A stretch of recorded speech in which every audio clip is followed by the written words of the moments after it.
तुम गाय से बंधे हो कि गाय तुमसे बंधी है? सुना है मैंने कि एक आदमी एक गाय को बांधकर अपने घर लौट रहा है। फकीर हसन उसे रास्ते में मिल गया और हसन ने पूछा कि मेरे मित्र, मैं एक बात जानना चाहता हूँ, तुम गाय से बंधे हो कि गाय तुमसे बंधी है? उस आदमी ने कहा, तू पागल मालूम होता है, ये भी कोई पूछने की बात है? जाहिर है कि गाय मुझसे बंधी है, मैं गाय को बांध कर ले जा रहा हूँ। तो फकीर हसन ने कहा, एक काम कर, अगर गाय तुझसे बंधी है तो तू छोड़कर बता, तू छोड़ दे, फिर अगर गाय तेरे पीछे चले तो हम समझे। उस आदमी ने कहा, अगर मैं छोड़ दूंगा गाय भाग खड़ी होगी, मुझे उसके पीछे भागना पड़ेगा। तो फकीर हसन ने कहा, फिर तू ठीक से समझ ले, ये हाथ में जो रस्सी लिए है इस धोखे में मत पड़ना।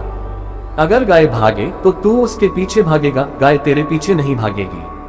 अगर तू गाय को छोड़ दे तो गाय तेरा पता लगाती हुई नहीं आने वाली है, तू ही उसका पता लगाता हुआ जाएगा। तो तू इस भ्रम में है कि तू गाय को बांधे हुए है। जिसे हम बांधते हैं उससे हम बंध भी जाते हैं। जीवन का यह एक अनिवार्य नियम है। इसलिए जो मुक्त होना चाहता है वह किसी को बांधेगा नहीं। बांधा कि आप फिर मुक्त नहीं हो सकते। अगर आपकी वासना को आपने दबा लिया और अच्छा विचार आप ऊपर ले आए तो भी वासना नीचे कुलबुलाती रहेगी, भभकती रहेगी, लपटें उसकी उठती रहेंगी। आपको रोज रोज दबाना पड़ेगा।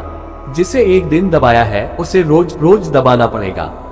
और दबाने से कोई वासना मिटती नहीं है, भभक भी सकती है और तेजी से, क्योंकि दमन से रस भी पैदा होता है। और जिसे हम दबाते हैं उसमें आकर्षण भी बढ़ जाता है। और जिसे हम दबाते हैं उसकी शक्ति भी इकट्ठी होती चली जाती है। फिर यह संघर्ष सतत है ओशो।